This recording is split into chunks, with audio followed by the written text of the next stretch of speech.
Alvin, ang sundalo. Credit to the author. 3067-74. Ang mga pangalan po na nandito ay galing sa mga name generator. Kung meron man pagkakatulad sa mga pangalan ng tao o lugar at pangyayari, ito ay tunay na hindi sinasadya. Ang Yoonjong Gale ay isang pangalan na hindi gaanong sikat sa buong Blood Skull Gang. Gayunpaman, sa 6 combo Celestial Kings ng Blood Skull Gang, medyo sikat siya. Sa lahat ng 6 na Celestial Kings ng Blood Skull Gang, 3 lamang sa kanila ang nakaintindi ng 6 na lalim mula sa isang batas. Dahil dito, si Yoonjong ay itinuturing na isa sa mga nangungunang 6 na Celestial King sa sangay ng Blood Skull Gang na kinabibilangan niya. Patay na si Yoonjong Gale. Kumalat ang balita ng pagpanaw ni Yoonjong sa sangay ng Blood Skull Gang at nagdulot ng matinding kaguluhan. Namatay si Yoonjong. Kung hindi ako nagkakamali, dinala siya ng kanyang misyon sa mansyon ng ika-6 na baitang, ang Profound Nether Mansion, tama ba? Namatay ba siya roon? Nabalitaan kong tinapos niya ang isang trabahong hindi natapos ng isang one basic Celestial King. Ang target ay isang peak overarching Heavenly Supreme Celestial. Kahit na noon, hindi lamang nabigo ang one basic Celestial King sa kanyang misyon, kundi namatay din siya. Bueno, hindi na ako masyadong nagulat na ang isang one basic Celestial King ay nabigong patayin ng isang peak na overarching Heavenly Supreme Celestial. Gayunpaman, kahit ang isang taong kasing lakas ni Yoonjong ay namatay na. Mukhang ang peak na overarching Heavenly Supreme Celestial na iyon ay dapat protektahan ng isang taong, kahit man lang, ay isang 7-star Celestial King. Tama. Si Yoonjong ay isang 6 combo Celestial King na nakaunawa ng 6 na lalim mula sa batas ng hangin. Dahil sa kanyang lakas, malabong may kahit sinong 6 combo Celestial King na makakatapat niya sa mga teritoryo ng Profound Nether Mansion. Ang taong pumatay sa kanya ay dapat isang 7-star Celestial King o isang taong mas malakas pa. Nayanig ang sangay ng Blood Skull Gang na kinabibilangan ni Yoonjong sa balita ng kanyang pagpanaw. Natural lang na hindi nag-aksaya ng oras ang mataas na opisyal ng sangay at nagpadala ng mensahe sa punong himpilan ng Blood Skull Gang upang ipaalam sa kanila ang nangyari. Medyo nalungkot siya sa pagkawala ng isa sa kanyang mas malakas na mamamatay tao. Parang simple lang ang misyon, ngunit malinaw na mas mahirap ito kaysa sa kanilang inaakala. Di nagtagal, nakatanggap ng tugon ang mataas na opisyal mula sa punong himpilan.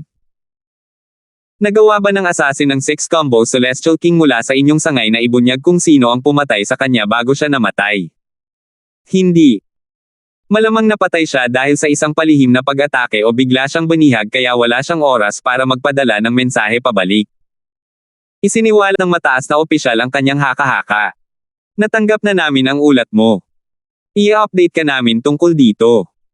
Sa ngayon, tinanggal ka na sa trabahong ito. Ito ang katapusan ng mensahe mula sa punong himpilan ng Blood Skull Gang. Nakahinga ng maluwag ang mataas na opisyal ng sangay. Sa wakas ay natanggal na natin ang trabahong iyon. Sayang at naging sakripisyo si Yoonjong. Hindi ko sana tinanggap ang trabaho kung alam kong napakahirap pakitunguhan ang target na iyon. Si Yoonjong talaga ang trump card ng aming sangay sa 6 combo Celestial Kings dito. Nakakalungkot. Medyo nalungkot siya na nawalan siya ng isang may kakayahang nasasakupan. Sa isang malaking lungsod sa isang malawak na lupain, na hindi inaangkin ng anumang puwersa, sa Southern Heaven Territory. Sa loob ng isang malaking mansyon sa lungsod, isang binata na nakasuot ng magagandang damit ang nakaupo sa isang pavilion sa harapan ng bakuran. Tahimik siyang humihigop ng isang tasa ng tsaa nang makatanggap siya ng isang mensahe. Matapos marinig ang mensahe, biglang nagbago ang ekspresyon ng binata. Ano? Isang 6 na combo Celestial King na nakaunawa ng 6 na lalim mula sa batas ng hangin ang nabigong tapusin ang misyon at namatay sa Profound Nether Mansion. Ang binata na nakasuot ng magagandang damit ay walang iba kundi si Luis, ang anak sa labas, at ang nag-iisang anak ng isa sa mga pangalawang pinuno ng Blood Skull Gang. Dahil sa kanyang katayuan bilang nag-iisang anak, lubos siyang minahal at minahal ng kanyang ama. Kaya naman, medyo mataas ang kanyang katayuan sa Blood Skull Gang. Sa sandaling ito, nakatanggap si Luis ng mensahe mula sa isa sa mga pinuno sa punong himpilan ng Blood Skull Gang.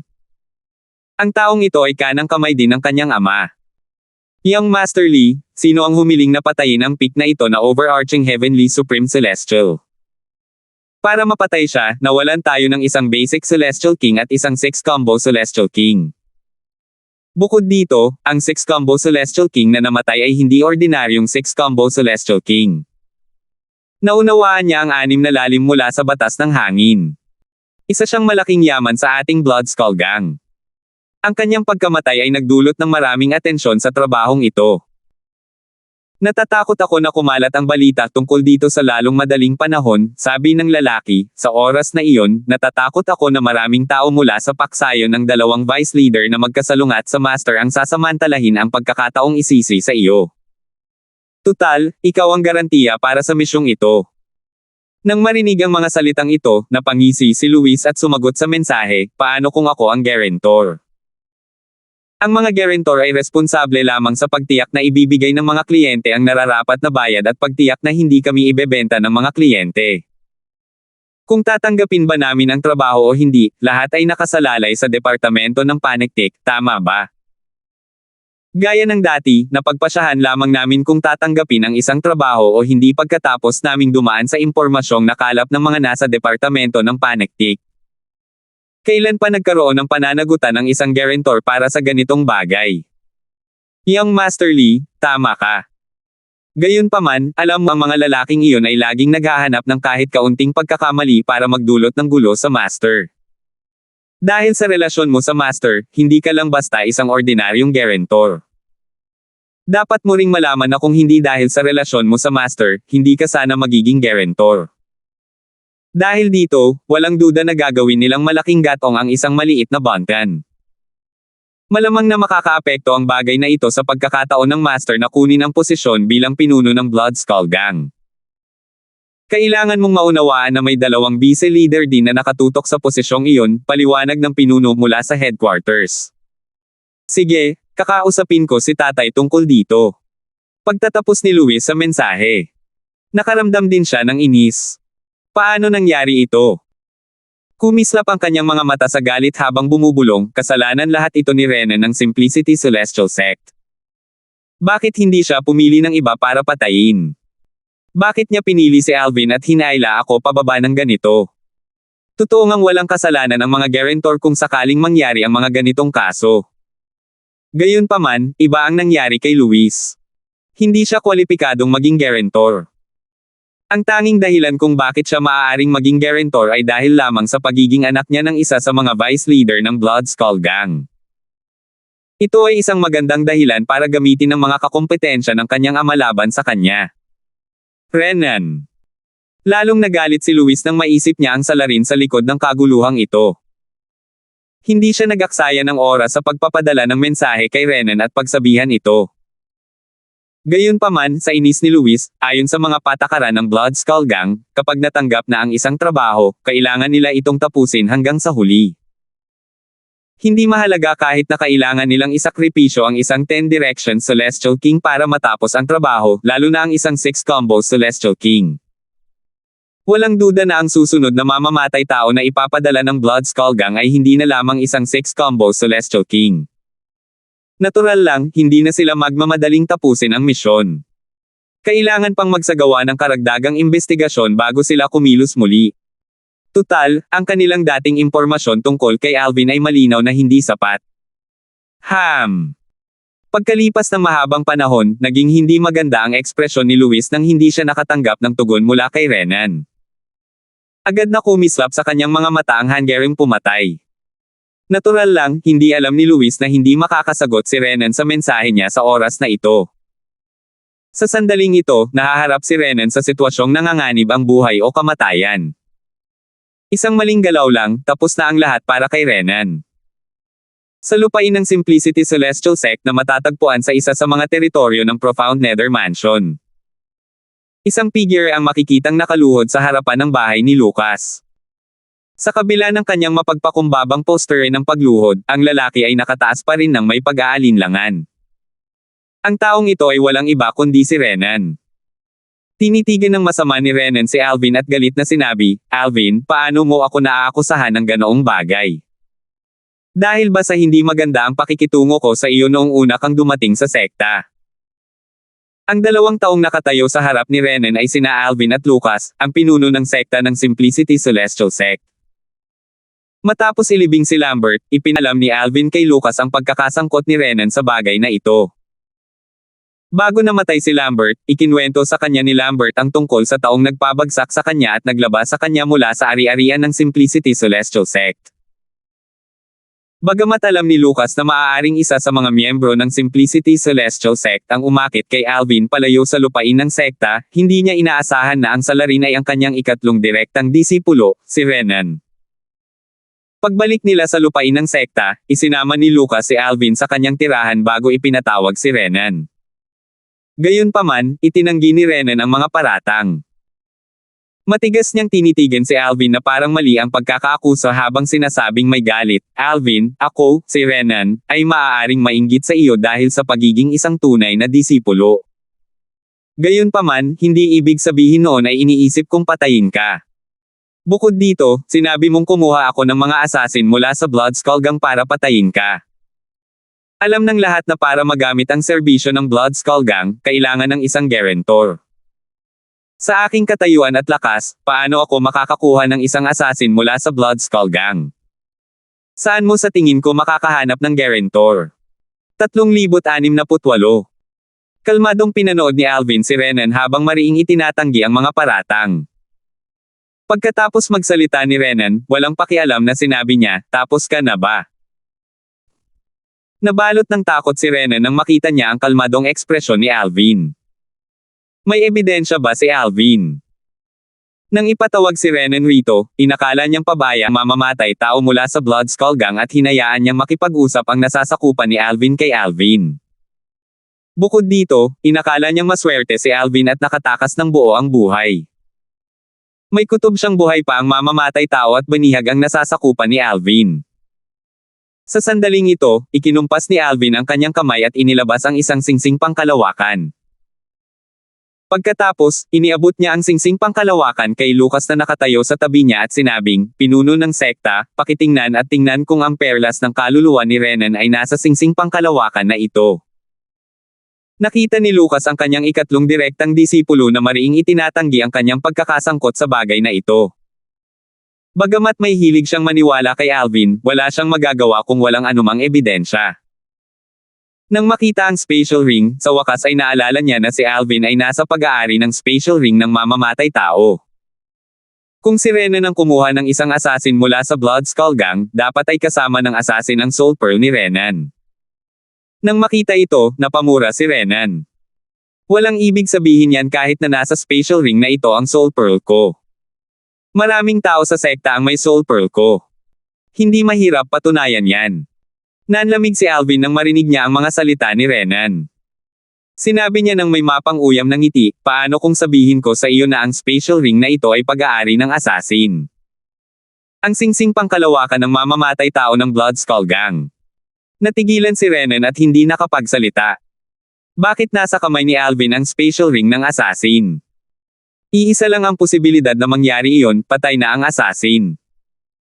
Kasunod nito, inilabas ni Lucas ang isang Soul Pearl mula sa spatial ring. Agad na lumitaw ang galit sa kanyang muka. Bilang amo ni Renan, natural lang na pamilyar siya sa Soul Mark ni Renan. Walang duda na ang Soul Pearl na ito ay kay Renan. Dahil sa kumpirmasyong ito, nanlamig ang ekspresyon ni Lucas nang magsimulang tumaas ang Celestial Origin Energy mula sa kanyang katawan. Tila balak niyang patayin si Renan para humingi ng hustisya para kay Alvin. Ikaw talaga yan. Walang pakundangang disipulo. Guru. Sigaw ni Renan. Isang ekspresyon ng pagkataranta ang lumitaw sa kanyang mukha nang makita niya ang pagnanasang pumatay na kumikislap sa mga mata ng kanyang amo. Dali-dali niyang sinabi sa pagtatangkang iligtas ang kanyang buhay, hindi ka makapaniwala sa kanya. Dahil lang sa sinabi niyang ang spatial ring ay pag-aari ng mamamatay tao, paano mo siya mapaniwalaan? Pinanood ko si Alvin na kunin ang spatial ring mula sa bangkay ng mamamatay tao.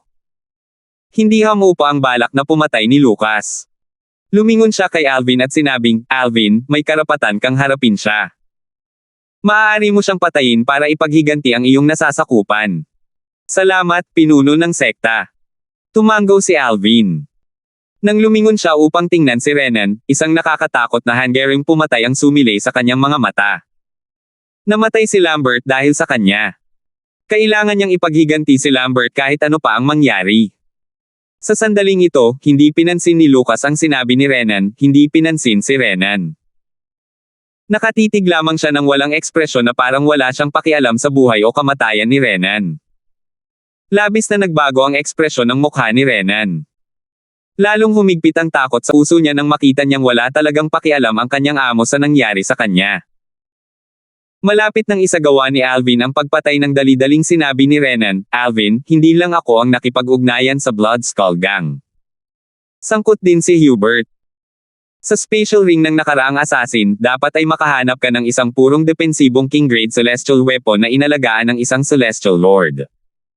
Ito ay tinatawag na Jade Light Armor. Ibinigay ito sa kanya ng Grand Elder. Ginamit niya ito bilang deposito para mabayaran ang Blood Skull Gang. Dahil sa nalalapit niyang kamatayan, nagngingit-ngit siya at nagpas siyang hilahin si Hubert pababa kasama niya. Kung kailangan niyang mamatay, hindi siya mamamatay ng mag-isa. Kung magpas siya silang huwag ng patayin si Hubert dahil sa koneksyon nito, maaaring may pagkakataon din siyang mabuhay. Ito ang kanyang huling pagtatangka na mabuhay. Hubert. Tumindi ang pagnanasang pumatay sa mga mata ni Alvin nang lumingon siya kay Lucas ng may kahulugan. Pinuno ng sekta. Mukhang hindi naging tapat ang dakilang elder noong nakausap natin siya dati. Hambogerong disipulo, may ebidensya ka ba? Malamig na tanong ni Lucas habang nakatitig kay Renan. Sa kabila ng tanong nito, medyo sigurado na siya sa pagkakasangkot ni Hubert. Guru, wala po akong anumang ebidensya. Gayunpaman, maaari kong hilingin kay Hubert na makipagkita sa akin.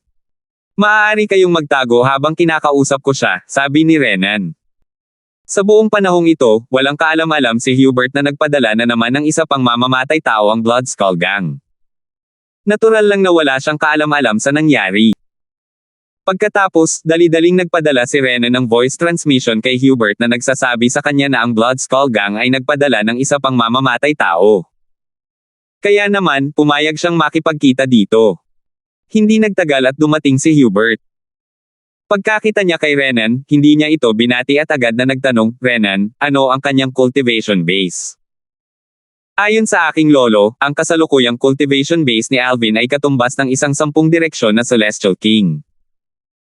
Bago pa man makasagot si Renan, nagpatuloy si Hubert sa pagsasalita, kung isa lamang siyang normal na mamamatay tao, hindi niya mapapatay si Alvin. Pagkatapos magsalita ni Hubert, tumingin si Renan sa hangin sa harap niya at nagtanong, "Narinig mo ba iyon?" Nang marinig ito, biglang nagbago ang ekspresyon ng mukha ni Hubert kasabay ng isang masamang kutob na bumangon sa kanyang puso. "Hubert, kasali ka rin ba rito?" Galit na tanong ni Lucas.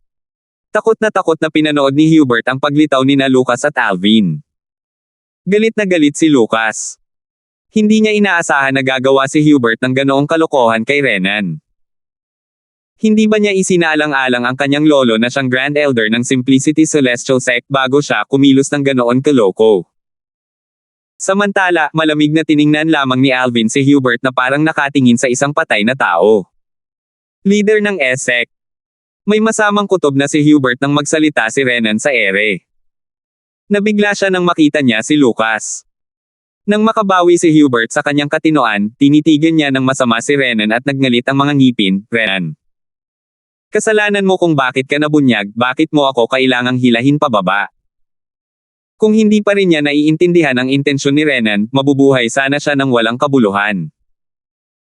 Pagkatapos noon, kinausap ni Lucas ang lolo ni Hubert, ang Grand Elder ng Simplicity Celestial Sect, at ang iba pang matataas na opisyal ng Simplicity Celestial Sect tungkol sa kung paano dapat pakitunguhan ang dalawa.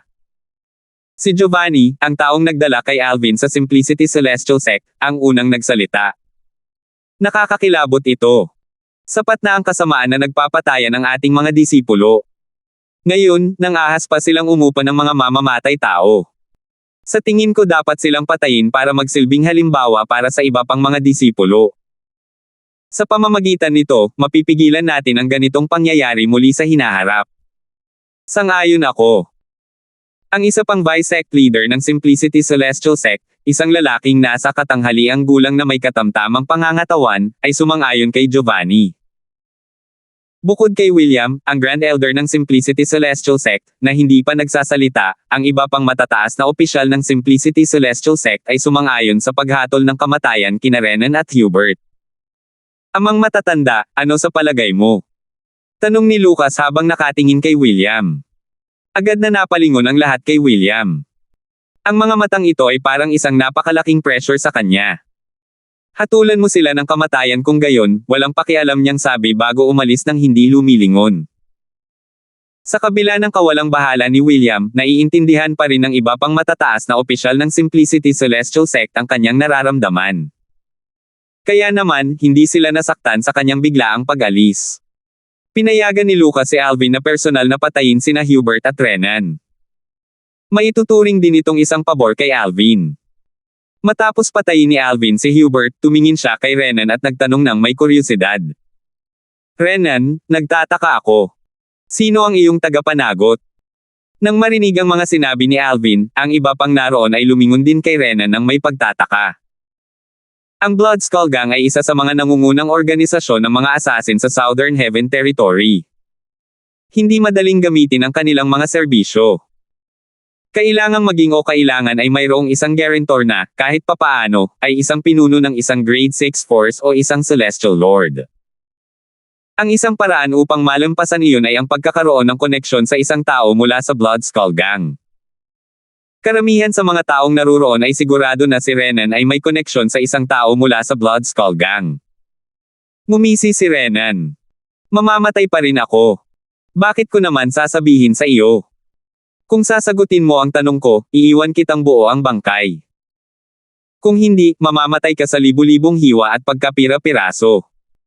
Malamig ang boses ni Alvin, at tumindi ang hangering pumatay sa kanyang mga mata na nagdulot ng panginginig sa mga tao. Nang marinig ang mga salita ni Alvin at makita ang balak na pumatay sa mga mata ni Alvin, namutla ang mukha ni Renan na parang papel. Hindi niya pinagdudahan ang mga salita ni Alvin. Dahil sa takot, dali-dali niyang sinabi, nakilala ko ang anak ng isang mataas na opisyal sa Blood Skull Gang. Ginawan ko siya ng pabor kaya binigyan niya ako ng kanyang soul pearl at pinanggikuan ako ng 2 pagkakataong gamitin ang serbisyo ng Blood Skull Gang. 3,669. Kinumpirma ng tugon ni Renan ang hinala ng matataas na opisyal sa Simplicity Celestial Sect. Nagawa ni Renan na umupa ng isang mamamatay tao mula sa Blood Skull Gang upang patayin si Alvin dahil may koneksyon siya sa Blood Skull Gang.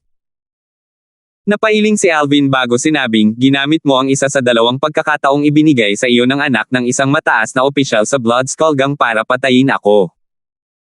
Hindi ko alam kung dapat ba kitang pasalamatan para sa karangalan o sabihin sa iyo na minaliit mo ako ng husto. Alvin, ang mananalo ang siyang kukuha ng lahat. Sana ituparin mo ang iyong mga salita at tapusin mo ako agad. Sabi ni Renan sa malalim na boses bago niya ipikit ang kanyang mga mata. Pagkatapos, hindi na nag-aksaya ng oras si Alvin at mabilis na pinatay si Renan. Pagkatapos noon, si Giovanni, isa sa mga vice sect leader ng Simplicity Celestial Sect, ay nag-aalalang tumingin kay Alvin habang sinasabing, Alvin, ang Blood Skull Gang ay nawala ng 2 assassin sa kanilang misyon na patayin ka. Isa sa kanila ay isang 6 combo Celestial King. Natatakot ako na hindi nila hahayaang lumayo ang bagay na ito. Pagkatapos, patuloy niyang ipinaalala kay Alvin, sa hinaharap, huwag mong iwan ang ari-arian ng Simplicity Celestial Sect. Hanggat nasa ari-arian ka ng sect, kahit ang mga nangungunang organisasyon ng assassin tulad ng Blood Skull Gang ay hindi maglalakas loob na basta na lang pumasok sa ari-arian ng sect. Sige. Tumango si Alvin. Mula sa pangyayari ito, napagtanto niya na masyado pa rin siyang mahina. Napagdesisyonan niya na maliban na lang kung ito ay isang napakahalagang bagay, hindi niya basta-basta iiwan ang ari-arian ng Simplicity Celestial Sect. Ngayong namatay na ang 6 combo Celestial King mula sa Blood Skull Gang, hindi na mahirap malaman kung ang susunod na assassin na ipapadala ng Blood Skull Gang ay mas malakas pa. Malamang na ang Blood Skull Gang ay magpapadala ng isang taong mas malakas pa kay Lucas, ang sect leader ng Simplicity Celestial Sect, para patayin siya. Malamang na mag-aabang ang assassin sa labas ng estate ng sect. Kung hindi dahil sa Profound Nether Mansion, kahit ang estate ng Simplicity Celestial Sect ay hindi magiging ligtas. Gayunpaman, kahit sa sekta, natatakot akong hindi pa ako lubos na malaya sa panganib. Kung hindi ako nagkakamali, malamang nagugustuhin ng Elder na ipaghiganti ang pagkamatay ni Hubert. Hindi kalabisan na sabihin na malamang ay hindi na siya makapaghintay na patayin ako. Si Hubert lamang ang may kasalanan sa kanyang pagkamatay. Gayunpaman, ayon kay Lucas, si William, ang dakilang matatanda ng Simplicity Celestial Sect, ay palaging pinuprotektahan ang kanyang apo na siya ring nag-iisang kamag-anak niya. Batay sa ugali ni William, tiyak na hindi niya hahayaang tumigil ang bagay na ito hanggat hindi siya nakakapaghiganti. Nang marinig ang mga salita ni Lucas, ang unang pumasok sa isip ni Alvin ay ang umalis sa Simplicity Celestial Sect sa lalong madaling panahon. Mayroong parehong panloob at panlabas na mga panganib sa Simplicity Celestial Sect kaya bakit pa siya magpapatuloy sa isang mapanganib na lugar? Gayunpaman, nang maisip niya kung paano hindi nag-atubiling ibigay ni Lucas ang hustisya at isinakripisyo ang kanyang ikatlong rektang disipulo dahil sa kanya, bahagyang nabawasan ang kanyang pagnanais na umalis. Bagamat kakilakilabot ang mga ginawa ni Renan at Hubert, hindi magiging mahirap para kay Lucas na itago ang bagay na ito upang iligtas si Renan at Hubert. Natural lamang, alam ni Alvin na si Lucas ay walang kinikilingan dahil pinahahalagahan niya ang potensyal ni Alvin. Tutal, makikinabang ng malaki si Lucas kung matagumpay na makapasok si Alvin sa Profound Nether Mansion. Kung ibang tao lang ang nasa kalagayan ni Alvin, maaaring hindi hinarap ni Lucas ang bagay na ito ng ganito kadeterminado at kapantay. Maaaring pinatay na rin sana ni Lucas si Renan, ngunit may posibilidad na hindi maligtas ni Lucas si Hubert. Tutal, sa pamamagitan ng pagpatay kay Hubert, masasaktan niya at mawawalan ng suporta mula kay William na may mataas na katayuan sa sekta. Gayunpaman, nagpapasalamat pa rin si Alvin kay Lucas. Kung tutuusin, walang garantiya na matagumpay siyang makakapasok sa Profound Nether Mansion, at sa sandaling ito, hindi siya nakinabang kay Lucas. Matapos patayin sina Renan at Hubert, hindi bumalik si Alvin sa kanyang tirahan sa lambak para sa mga tunay na disipulo at mga panloob na disipulo. Sa halip, bumalik siya sa tirahan ni Lucas. Samantala, si William ay nakatayo sa tuktok ng isang bundok na malapit dito na may mapait na ekspresyon sa kanyang mukha. Bumulong siya sa kanyang sarili, gumawa ng ganoong kalaking bagay ang pinuno ng sekta para sa isang tagalabas, hindi ba siya natatakot na masaktan niya ang mga orihinal na miyembro ng sekta sa kanyang mga aksyon? Namumula ang mga mata ni William, at mahigpit na nakakuyom ang kanyang mga kamay. Ang kanyang celestial origin energy na lumabas ay magulong, na naging sanhi ng pag-alo ng hangin sa paligid niya. Tulad ng inaasahan ni Lucas at Alvin, talagang plinano ni William na patayin si Alvin upang ipaghiganti si Hubert, ang kanyang apo. Handa pa nga siyang tumakas sa sekta at iwanan ang kanyang posisyon bilang isang Grand Elder ng sekta para sa kanyang paghihiganti. Dahil sa kanyang karanasan at pamilyaridad sa ari-arian ng sekta, tiwala siyang makakatakas siya ng ligtas kahit na kailangan niyang harapin si Lucas o ang malalakas na makapangyarihang tao mula sa sekta. Gayunpaman, hindi inaasahan ni William na ibabalik ni Lucas si Alvin sa kanyang tirahan. Dahil dito, mas mahihirapan siyang magtagumpay sa kanyang plano. Bago pa man niya marating si Alvin, kakailanganin niyang makipaglaban kay Lucas. Bukod dito, bilang Grand Elder ng Simplicity Sect, alam niya kung gaano kahirap masira ang mga depensa sa tirahan ni Lucas. Tutal, ang tirahan ni Lucas ay tirahan din ng lahat ng dating pinuno ng sect ng Simplicity Celestial Sect. Ito ay protektado ng maraming komplikadong formasayon na hindi maintindihan ni William. Kung lalapit siya ng husto sa tirahan ni Lucas, madali para kay Lucas na mapansin ang kanyang presensya. Kumislap ang mga mata ni William sa puot, galit, at hanggang pumatay habang pinagmamasdan niya ang tirahan ni Lucas mula sa malayo. Alvin, maaari kang manatili roon hanggat gusto mo. Kung bibigyan ako kahit ng pinakamaliit na pagkakataon, tiyak na papatayin kita. Nang pumasok si Alvin sa bahay ni Lucas, naramdaman niya ang matinding titig sa kanya. Lumingon siya sa isang bundok na malapit at nakita ang isang figure na nakatayo sa tuktok ng bundok. Bahagyang nanliit ang kanyang mga mata habang sinasabing, iyon ay. Ito ang dakilang elder. Tinapos ni Lucas ang mga salita ni Alvin. Napansin ko ang presensya niya simula pa kanina. Kanina ka pa niya pinagmamasdan na parang isang mandaragit na nakatingin sa kanyang biktima. Mukhang tama ako. Wala siyang balak na palayain ka. Pagkatapos, bumantong hininga siya at walang magawang sinabi, gayunpaman, dahil sa mga patakaran ng sekta, wala akong magagawa sa kanya bago kanya atakihin. Tutal, siya pa rin ang dakilang elder ng Simplicity Celestial Sect. Bagamat madaling mapatay ni Lucas si William, kailangan niya ng makatwirang dahilan para patayin ang Grand Elder ng Simplicity Sect. Hindi niya basta-basta maaaring patayin si William ang para sa isang krimen na hindi pa niya nagagawa. Bukod dito, magdudulot ito ng kawalang kasiyahan sa iba pang matataas na opisyal ng sekta. Gayun din, bilang pinuno ng sekta ng Simplicity Celestial Sect, maaaring paalisin ni Lucas si William mula sa sekta. Gayunpaman, kakailanganin pa rin niya ng matibay na dahilan para gawin iyon.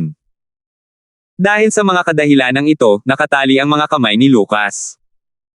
Bagamat alam niyang maaaring gumawa ng hakbang si William laban kay Alvin anumang oras, wala na siyang magagawa tungkol dito sa ngayon.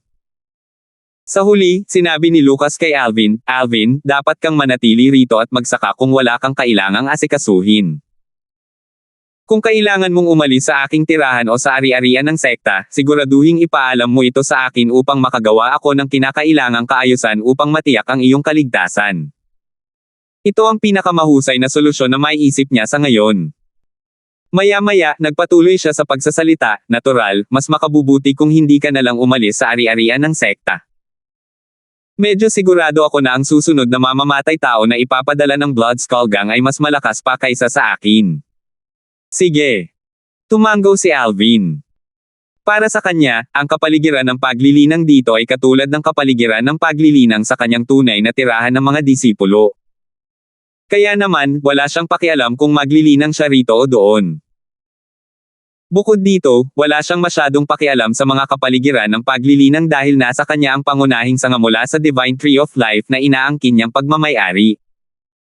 Ang sanga ay nagbigay sa kanya ng walang kapantay na bilis ng paglilinang. Kahit ang Divine Crystal ni Tanya ay hindi maihahambing dito. Dahil mahimbing na natutulog ang Chaos Divine Flame, napansin ni Alvin na bumagal ng husto ang kanyang pag-unawa sa lalim ng batas ng apoy.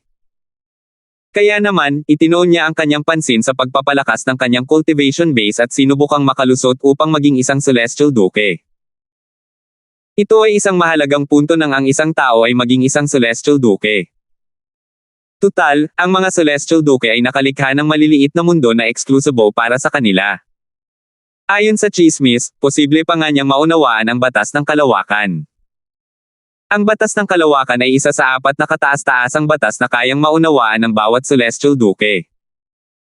Katulad ng iba pang mga kataas-taasang batas, ang batas ng oras, ang batas ng buhay, at ang batas ng kamatayan, ang batas ng kalawakan ay hindi mauunawaan sa pamamagitan ng mga celestial method at divine abilities. Ang pinakakaraniwang paraan para maunawaan ng isang tao ang batas ng kalawakan ay sa pamamagitan ng isang maliit na mundo kapag ang isang tao ay nakalusot at naging isang Celestial Duke. Natural, may iba pang mga paraan upang maunawaan ang batas ng kalawakan, ngunit mahirap itong makamit at nangangailangan ng maraming swerte at mga pambihirang pagkakataon. Tahimik na lumipas ang oras habang ibinubuhos ni Alvin ang kanyang sarili sa pagpapalakas ng kanyang cultivation base. Sa isang punto, ang kanyang cultivation base ay halos umabot na sa pagiging isang Celestial Duke. Sa katunayan, isang hakbang na lang ang layo niya sa isang tagumpay at pagiging isang Celestial Duke. Gayunpaman, medyo naiinis siya dahil ang huling hakbang upang maging isang Celestial Duke ay tila halos hindi na malalampasan. Sa sandaling ito, huminga ng malalim si Alvin bago iminulat ang kanyang mga mata. Nagpasya siyang ihinto muna ang kanyang cultivation at ipagpatuloy ang pag-unawa sa batas ng apoy. Matapos maunawaan ni Alvin ang fundamental na kalaliman ng batas ng apoy, ang fire elemental na kalaliman, at ang pillaging DPT, sinimulan din niyang maunawaan ang burning DPT ng batas ng apoy. Ayon kay Chaos Divine Flame, dahil may mga karanasan na siya sa paggamit ng Chaos Divine Flame para pinuhin ang mga tableta, mas madali para sa kanya na maunawaan ang burning profundity kumpara sa lalim ng ibang batas ng apoy. Katulad noong naglilinang si Alvin, patuloy na lumipad ang oras habang nauunawaan niya ang burning profundity. Hindi namamalayan, 5 taon na ang nakalipas simula nang lumipat si Alvin sa tirahan ni Lucas. Ginugol ni Alvin ang halos lahat ng kanyang oras sa nakalipas na 5 taon sa paglinang at pag-unawa sa burning profundity ng batas ng apoy. Sa sandaling ito, isang hakbang na lang ang layo niya sa ganap na pag-unawa at pagmaster sa burning profundity. Kung tungkol naman sa kanyang cultivation base, ang huling hakbang sa pagiging isang celestial duke mula sa isang tugatog. Ang overarching heavenly supreme celestial ay tila hindi na kasing hirap ng dati. Sa sandaling ito, naisip ni Alvin sa sarili, hindi naman dapat maging mahirap para sa akin na makalusot at maging isang celestial duke sa loob ng 1 taon. 3,070. Tiwala si Alvin na magkakaroon siya ng tagumpay at magiging isang celestial duke sa loob ng 1 taon. Nang makabawi siya ng katinoan at dahan-daang imulat ang kanyang mga mata, nakatanggap siya ng mensahe mula sa isang hindi inaasahang tao. Nakatanggap si Alvin ng hindi bababa sa 12 ng mga mensahe mula kay Huang Jialong na nag-a-update sa kanya tungkol sa mga nangyayari sa Copland Celestial Sect sa nakalipas na 5 taon. Gayunpaman, ito ang unang pagkakataon na nakatanggap siya ng mensahe mula kay Jude. Diretsyong nagtanong si Jude sa unang mensahe, nakapagtagumpay ka na ba at naging isang celestial duke? Hindi pa. Nagawa mo na ba? Sagot ni Alvin. Inakala niyang nagkaroon ng tagumpay si Jude at naging isang celestial lord kaya nagpadala si Jude ng mensahe para ipagmalaki ito. Hindi. Nagulat si Alvin sa sagot ni Jude. Dahil hindi pa nakakalusot si Jude, bakit siya tinanong ni Jude ng ganoon? Sinusubukan ba ni Jude na alamin kung nalampasan na ba niya si Jude at naging celestial duke muna? Wala siyang masabi at hindi niya alam kung paano sisigot. Pagkatapos, nagpadala si Jude ng isa pang mensahe. Alvin, hahanapin kita sa loob ng 2 taon. Sa oras na iyon, iwanan natin ang spirit overarching heaven at pumunta sa Jade Emperor Heaven. Ang langit ng emperador ng Jade. Hindi mahahalatang nanliit ang mga mata ni Alvin nang marinig niya ang mga salita ni Jude. Medyo pamilyar siya sa langit ng emperador ng Jade. Sa katunayan, noong siya ay nasa proseso ng pag-akyat mula sa kaharian ng Yanhuang patungo sa isang kaharian ng Devata, dapat sana ay aakyat siya sa langit ng emperador ng Jade. Sa kasamaang palad dahil sa kaguluhan sa espasyo sa colossal world na nangyayari minsan sa bawat 10,000 taon, maraming tao na umaakyat ang nabigong makarating sa kanilang itinalagang kaharian ng Devata. Si Alvin na umakyat sa spirit overarching heaven ay isa sa mga taong iyon. Ano ang gagawin natin sa langit ng emperador ng Jade? Tanong ni Alvin. Sa Devata Realms, ang mga celestial na mas malakas kaysa sa Great Overarching Golden Celestials ay maaaring maglakbay patungo sa ibang Devata Realm sa pamamagitan ng isang transporting formation hanggat mayroon silang sapat na celestial crystals. Hanggang ngayon, hindi pa naisip ni Alvin na umalis sa Spirit Overarching Heaven. Una sa lahat, matagal na siyang nandito at pamilyar na sa realm na ito. Ang pag-alis sa ibang Devata realm ay nangangahulugan na kailangan niyang maging pamilyar muli sa isang bagong lugar. Pangalawa, mapanganib ang paglalakbay mula sa isang Devata realm patungo sa isa pagamit ang isang transporting formation. Kung mahina ang cultivation base ng isang tao, madali siyang mapapatay ng mas malalakas na powerhouse. Dahil sa mga kadahilanang ito, hindi pa niya naisip na umalis sa Spirit Overarching Heaven para sa ibang Devata Realm kahit na isa na siyang Peak Overarching Heavenly Supreme Celestial. 3 araw na ang nakalipas, may lumapit sa akin. Agad na sagot ni Jude, tinanong ako ng taong iyon kung maaari ba kitang kontaken matapos matuklasan na hindi pa ako nakakalusot at hindi pa ako nagiging isang Celestial Duke. Alam niyang pareho kaming napili mula sa mas mababang kaharian ng Southern Heaven Ancient Realm sa Profound Nether Mansion. Gusto niyang ipaalam ko sa iyo na pagkalipas ng 3 taon ay dapat nating iwan ang Spirit Overarching Heaven para sa Jade Emperor Heaven. Sino siya? Bakit ka nakikinig sa mga sinasabi niya? Bakit kailangan pa nating pumunta sa langit ng Emperador ng Jade dahil lang sa sinabi niya? Tanong ni Alvin kay Jude. Batay sa pagkakaintindi niya kay Jude, tiyak na may mabuting dahilan kung bakit pumayag si Jude sa mga sinabi ng taong iyon. Binanggit lang ng lalaki na nakatuklas siya ng isang lihim na kaharian na tila nilikha ng isang Celestial Emperor sa Jade Emperor Heaven. Naglalaman ito ng maraming mahalagang kayamanan. Di nagtagal matapos niyang makapasok sa lihim na kaharian, nakakita siya ng isang royal grade celestial weapon, ngunit hindi niya ito kayang gamitin. Ipinakita pa niya sa akin ang lihim na kaharian gamit ang kanyang floating image pearl. Isa nga itong royal grade celestial weapon, sabi ni Jude. Kumislap ang mga mata ni Alvin ng may kamalayan habang sinasabi niya, nabanggit mo kanina na hiniling lang niya sa iyo na kontakan ako matapos niyang malaman na hindi ka pa nagiging isang celestial duke. Sa una mong mensahe, tinanong mo rin ako kung isa na akong celestial duke. Maaari kayang ang lihim na kaharian ay maaari lamang ma-access ng mga celestial duke o mas malakas pa. Tama, sagot ni Jude. Kung ang sikretong kaharian ay naglalaman lamang ng mga royal grade o kahit emperor grade celestial weapons, sa palagay ko ay hindi sapat ang mga iyon para tuksuhin ka at gawing masigasig ka, tama ba? Tanong ni Alvin. Si Jude ay mula sa isang makapangyarihang angkan sa Divine Offering Land kaya hindi siya nagkulang ng emperor grade celestial weapons. Bukod dito, mayroon pa siyang Devata artifacts. Syempre naman. Hindi lang ito mga royal grade at emperor grade celestial weapons, hindi rin ako interesado sa mga royal grade at emperor grade celestial methods at divine abilities. Gusto kong pumunta roon dahil kinumpirma ng aking artifact spirit na ang tao ay isang reincarnated celestial, sabi ni Jude. Isang muling nagkatawang tao na celestial. Biglang bumilis ang tibok ng puso ni Alvin. Isa lang sa mga taong iyon ang nakilala niya noon. Ito ay walang iba kundi ang kanyang asawang si Kelly. Sa kanyang nakaraang buhay, siya si Natalie Reed, ang pinakamatandang binibini ng Reed clan. Sa buhay na ito, bago pa man niya magising ang kanyang mga alaala, pinakasalan niya si Alvin at nanganak ng isang anak na babae. Bukod doon, kumakalat ang chismis sa Simplicity Celestial Sect na si Alvin ay isang muling nagkatawang tao na celestial din dahil napakaganda ng kanyang mga nagawa kahit na bata pa siya.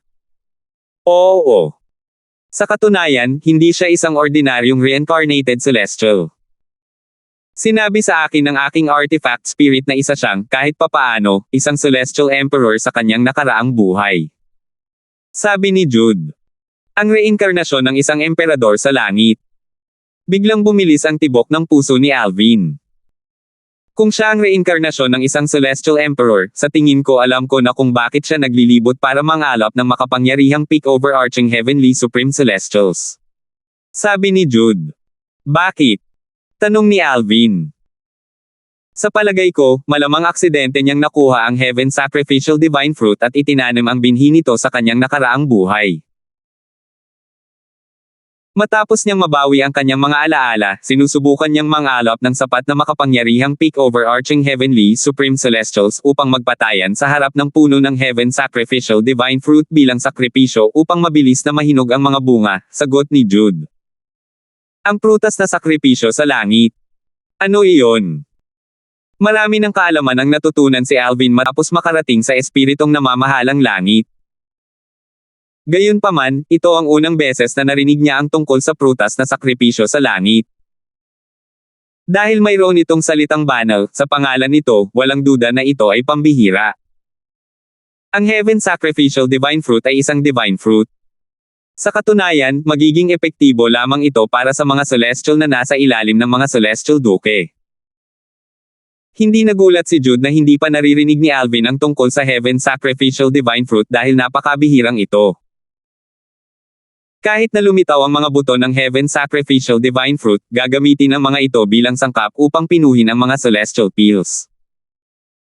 Bihirang itanim ng mga tao ang mga buto ng heaven sacrificial divine fruit dahil napakalaking pagsisikap at mga bihirang sangkap ang kinakailangan upang mapalago ang mga buto at maging isang puno. Bukod dito, pagkatapos lumaki ang puno, mangangailangan ito ng pagkamatay ng maraming powerhouse sa ilalim ng mga celestial duke na nakaintindi sa mga batas bilang isang sakripisyo at isang handog upang mapalago ang puno. Ang rate ng tagumpay ay 10% lamang. 10%. Nagulat si Alvin. Ang daming problema, at 10% lang ang success rate nito. Baliw ang taong ito na gustong magpatubo ng punong iyan, di ba? Tama. Baliw siya. Patuloy na sinabi ni Jude, noong nasa Divine Offering Land ako, nabalitaan kong 3 tao lang ang matagumpay na nakakonsumo ng Heaven Sacrificial Divine Fruit. Sa 3 tao, 2 sa kanila ang namatay bago pa man nila lumago ng husto. Ang natitirang tao ngayon ay isang Celestial Emperor sa 10,000 Beast Heaven. Isang Celestial Emperor ng 10,000 Beast Heaven. Bulalas ni Alvin. Ang 10,000 Beast Heaven ay isang kaharian na masungit sa mga tao at iba pang anyo ng buhay. Ang kaharian ay pinangungunahan ng mga Celestial Beast. Ito ang survival of the fittest doon. Ang maging isang Celestial Emperor sa 10,000 Beast Heaven ay lubhang mahirap. Ano ang mga benepisyo ng pagkain ng Heaven Sacrificial Divine Fruit?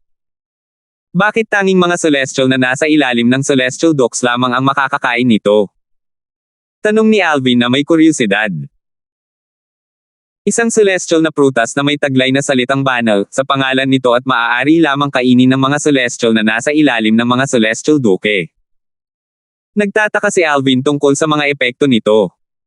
Mapapalakas nito ang lakas ng isang tao sa hindi maisip na antas. Sagot ni Jude, hindi ko tinutukoy ang pagtulong lamang sa isang peak overarching heavenly supreme celestial na maging isang celestial duke. Parang pagtulong lang ito sa isang peak overarching heavenly supreme celestial na maging isang 10-direction celestial duke. Sa lupain ng Cloud Platform Celestial Sect. Sa isang maliit at tahimik na patio, nakaupo si Jude sa harap ng isang mesang bato habang nakikipag-usap kay Alvin. Hindi siya nagulat na hindi siya nakatanggap ng tugon mula kay Alvin pagkatapos ng kanyang nakaraang mensahe. Naisip ni Jude, hindi pa rin alam ni Alvin na isa lang pala yun sa mga nakapagpapagaling na epekto ng pagkonsumo ng Heaven Sacrificial Divine Fruit. Ang isa pang epekto mula sa prutas ay may kaugnayan sa pag-unawa sa lalim ng mga batas. Sa lupain ng Simplicity Celestial Sect. Labis na nagulat si Alvin sa mga sinabi ni Jude. Natulungan ba ng Heaven Sacrificial Divine Fruit ang isang peak overarching heavenly supreme celestial na maging isang 10-direction celestial duke? Nablangko ang kanyang isip, at bumigat ang kanyang paghinga. Talaga bang may ganitong mga prutas na sumusuway sa langit? Ang epekto nito ay talagang akma sa pangalan nito. Ilang sandali pa bago tuluyang kumalma si Alvin at nakabawi sa kanyang kahinahunan. 3,071. Labis na natukso si Alvin sa Heaven Sacrificial Divine Fruit. Nasa karera siya laban sa oras upang mapalakas ang kanyang lakas upang mailigtas niya ang kanyang pamilya at mga kaibigan mula sa Divine Offering Land pagkatapos ng 1,000 taon. Bagamat hindi pa lumilipas ang maraming taon, alam niyang unti-unting magiging mahirap para sa kanya na mapataas ang kanyang cultivation base habang siya ay umuunlad. Halimbawa, pagkatapos maging isang celestial duke, ang kahirapan sa pag-unlad sa susunod na yugto ay mas mahirap kumpara sa pag-unlad noong siya ay isang overarching heavenly supreme celestial. Hindi na kailangang sabihin, mas magiging mahirap pa ang pag-unlad at pagtatagumpay kapag ang isang tao ay isang celestial king, celestial lord, o celestial emperor. Ang isang celestial emperor ay nangangailangan ng 1,000 taon para lamang umunlad mula sa isang 1 basic celestial emperor patungo sa isang 2-form celestial emperor. Pagkatapos noon, ang isang tao ay maituturing na may talento upang makatagumpay at maging isang 3-talent celestial emperor. Ngayong nalaman na ni Alvin ang tungkol sa pagkakaroon ng Heaven Sacrificial Divine Fruit mula kay Jude, paano siya hindi matutokso? Ang pagkain ng Heaven Sacrificial Divine Fruit ay makakatulong sa kanya na makalusot at maging isang 10-direction celestial duke sa isang iglap lamang. Sa pamamagitan nito, makakatipid siya ng maraming oras. Sa sandaling ito, isang nag-aalab na pagnanasa ang sumilay sa kanyang mga mata. Hindi na siya makapaghintay na makuha ang Heaven Sacrificial Divine Fruit. Matapos kumalma, nagpadala si Alvin ng isa pang mensahe kay Jude. Sigurado ka bang ang Heaven Sacrificial Divine Fruit ay may kahangahangang epekto? Batay sa mga salita ni Jude, malinaw na ang prutas na banal na sakripisyo sa langit ay isang prutas na sumusuway sa langit. Ito ay isang mahimalang pangyayari. Dahil dito, medyo nagdududa pa rin si Alvin. Siyempre naman. Maaari mong tanungin si Sister Hannah kung hindi ka naniniwala sa akin. Alam din niya ang tungkol sa Heaven Sacrificial Divine Fruit at ang mga epekto nito, mahinahong sagot ni Jude. Inaasahan niya na magdududa si Alvin. Natural lamang para sa mga bagong dating na nakakaalam tungkol sa Heaven Sacrificial Divine Fruit na magduda. Bagamat siya ay mula sa Divine Offering Land, nagduda rin siya noong una niya itong nalaman. Nang marinig ang mga sita ni Jude, hindi sumagot si Alvin kay Jude. Sa halip, agad niyang tinanong si Hannah, "Hannah, alam mo ba ang tungkol sa Heaven Sacrificial Divine Fruit?" Pagkatapos, mabilis niyang ikinwento ang lahat ng sinabi sa kanya ni Jude bago pa ito makasagot. Halos agad na dumating ang tugon ni Hannah. Ang Heaven Sacrificial Divine Fruit ay tunay ngang may kakayahang direktang tumulong sa isang peak overarching heavenly supreme celestial na makalusot at maging isang 10-direction celestial duke sa loob ng isang buwan. Bukod doon, ang Heaven Sacrificial Divine Fruit ay nakakatulong din sa pag-unawa ng mga batas. Gayunpaman, limitado lamang ito sa isang batas. Batay sa narinig ko, sa mga nakain ng Heaven Sacrificial Divine Fruit, kahit ang taong nakaintindi ng pinakamaliit na lalim mula sa isang batas ay nakaintindi ng 6 na lalim. Ang taong nakaintindi ng pinakamataas na bilang ng lalim ay nakaintindi ng 8 lalim mula sa batas ng hangin. Natural, kasama rito ang fundamental profundity ng batas. Bagamat pagkatapos nilang kainin ang prutas, hindi nila naintindi ang alinman sa 4 na supreme laws, ang mga batas na kanilang naintindi ay isang batas na hindi pa nila nararanasan noon. Natahimik si Alvin matapos makinig sa mga salita ni Hannah. Hindi lamang makakatulong ang Heaven Sacrificial Divine Fruit sa isang peak overarching heavenly supreme celestial na maging isang 10-direction celestial duke sa loob ng isang buwan, kundi makakatulong din ito sa isang tao na maunawaan ang 6 hanggang 8 lalim mula sa isang batas. Sa pag-iisip ng mga kaisipang ito, tumaas at bumaba ang kanyang dibdib habang bumibilis ang kanyang paghinga. Hindi na siya nag-aalinlangan pagkatapos makinig sa mga salita ni Hannah. Lubos siyang kumbinsido sa mga epekto ng Heaven Sacrificial Divine Fruit. Pagkatapos, nagpadala muli ng mensahe si Alvin kay Jude. Sigurado ka bang ginagawa ng baliw na iyon ang lahat ng ito para sa Heaven Sacrificial Divine Fruit? Marahil ang natuklasan lang niya ay isang lihim na kaharian na iniwan ng isang Celestial Emperor. Kung ganoon nga, bakit niya ako hahanapin? Ang kailangan lang niyang gawin ay ipakalat ang balita, at maraming overarching heavenly supreme celestials ang dadagsa sa Jade Emperor Heaven.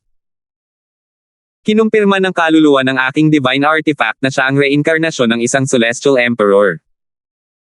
Ang mga kaluluwa ng divine artifacts ay sensitibo sa mga reincarnated celestials. Kapag ganap ng na-integrate ni Sister Hannah ang iyong 7 orifices exquisite sword, makikilala rin niya ang mga reincarnated celestials kung sakaling makatagpo ka ng isa. Muli, kung hindi ka naniniwala sa akin, maaari mong tanungin si Sister Hannah, sagot ni Jude. Hindi na nag-abalang tanungin ni Alvin si Hannah sa pagkakataong ito. Hindi niya pinagdudahan ang mga salita ni Jude. Sa halip, tinanong niya, kung mamumangga ang puno ng Heaven Sacrificial Divine Fruit, paano natin ito hahatiin? Batay sa kanyang kaalaman, mas mahalaga at mahimalang ang mga bunga, mas kakaunti ang bungang ibubunga ng puno. Dahil ang Heaven Sacrificial Divine Fruit ay napakasumuwi sa langit, malamang na iisa lang ang bungang ibubunga ng puno. Paliwanag ni Jude, ang puno ng langit na sacrificial na banal na prutas ay palaging mamumangga ng 2 bunga.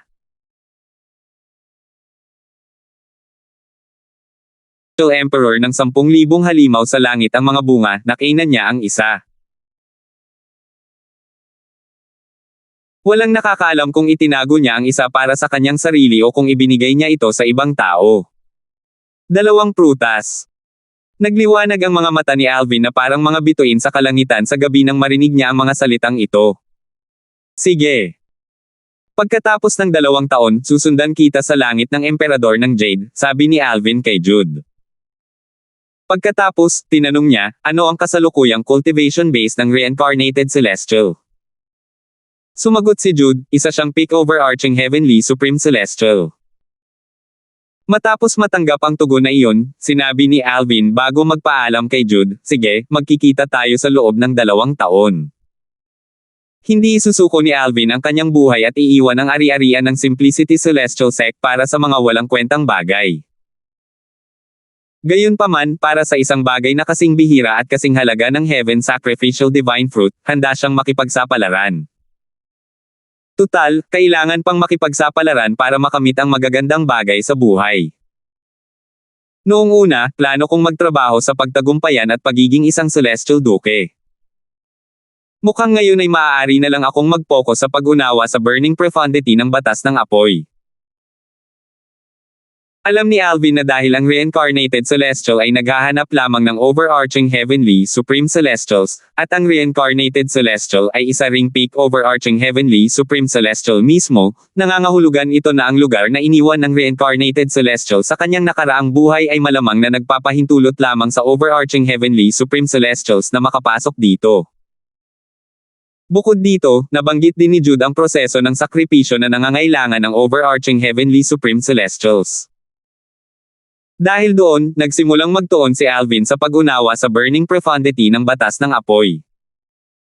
Kapag naabot na niya ang isang bottleneck, lilipat siya sa pag-unawa sa explosion profundity. Dahan daw ang lumipas ang oras, at lalong lumalim ang pagkaunawa ni Alvin sa burning profundity at sa explosion profundity. Noong nasa mundong kaharian siya, isa rin siyang alchemist. Pagkatapos umakyat sa Devata realm, naging isa rin siyang kilalang celestial alchemist. Dahil dito, mas pamilyar siya sa elemento ng apoy kumpara sa iba pang mga elemento. Bukod dito, mataas ang kanyang kakayahan sa pag-unawa. Sa makatuwid, kahit wala ang tulong ng Chaos Divine Flame, ang kanyang bilis sa pag-unawa sa burning profundity at burst profundity ay mabilis pa rin kumpara sa mga ordinaryong tao. Sa Saint Province Realm, isa sa mga makamundong kaharian sa Colossal World. Pumutok. Isang bitik ang lumitaw sa hangin sa ibabaw ng dagat sa Saint Province Realm. Maya-maya pa, isang lalaki ang lumabas mula sa bitik. Ang lalaki ay isang maskuladong lalaking nasa katanghaliang gulang na nakasuot ng masikip na berdeng roba.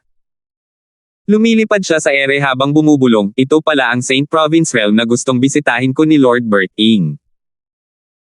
Ang buhay ng lalaking ito na nasa katanghaliang gulang ay iniligtas ni Bert Ing sa impyerno ng Ozure, isa sa 7 pinakamalalang lugar sa 81 Devata Realms. Bagamat isa siyang 7 bituin na hari ng langit, mapapatay sana siya ng isang mabangis na celestial beast sa impyerno ng Ozure kung hindi siya tinulungan ni Bert Ing. Ang mga celestial duke o yung mga mas malalakas ay malayang nakakagala sa mga makamundong mundo nang hindi nababahala tungkol sa secular na karma. Matapos gumugol ng isang buwan sa Saint Province Realm, sa wakas ay nakumpirma ng nasa katanghaliang gulang na lalaki na si Alvin, ang lalaking iniatas sa kanya ni Bert Ing na hanapin, ay umalis na sa makamundong kaharian. Bamulong ang nasa katanghaliang gulang na lalaki sa sarili, mukhang hindi alam ni Lord Bert Ing na umalis na ang binata. Kailangan kong bisitahin ang Heavenly Palace sa Solitary Destructive Heaven para ipaalam kay Lord Bert Ing ang tungkol sa bagay na ito. Sa isang taas pa lang ng kanyang kamay, isang bitik ang muling lumitaw sa kawalan, at ang nasa katanghaliang gulang ay naglaho sa bitik nang walang iniwang anumang bakas.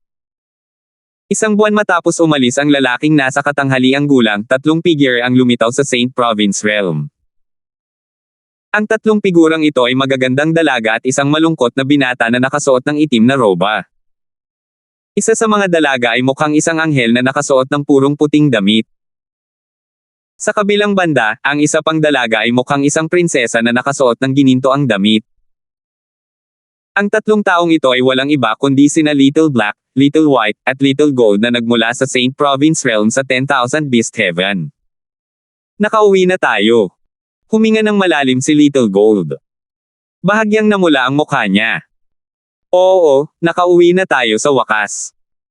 Tumulo ang luha sa mga mata ni Little White nang magsalita siya. Bagamat nanatiling tahimik si Little Black, ang karaniwan niyang malamig na tingin ay lumaambot na sa sandaling ito. Ang makamundong kaharian na ito, ang Saint Province Realm, ang kanilang bayan. Marami silang alaala rito. Sa katunayan, karamihan sa kanilang mga alaala ay umiikot sa isang binata na nakasuot ng lila na tinatawag nilang Brother Alvin. 3,072. Hindi alam ni Alvin na ang kanyang pamilya at mga kaibigan na ikinulong ni Octavius, sa pagtatangkang pagbantaan siya, ay ligtas na ipinadala sa makamundong kaharian mula sa banal na lupain ng mga alay ng tiyuhin ni Kelly na si Joshua. Pagkatapos makapasok sa spatial tunnel, bawat isa sa kanila ay nagkaroon ng iba't ibang karanasan. Sa mga pinapahalagahan ni Alvin, si Kelly lamang ang nasa Divine Offering Land pa rin. Para maging mas tumpak, siya ngayon ay nasa realm battlefield na binuksan para sa Divine Offering Land at iba pang mga realm.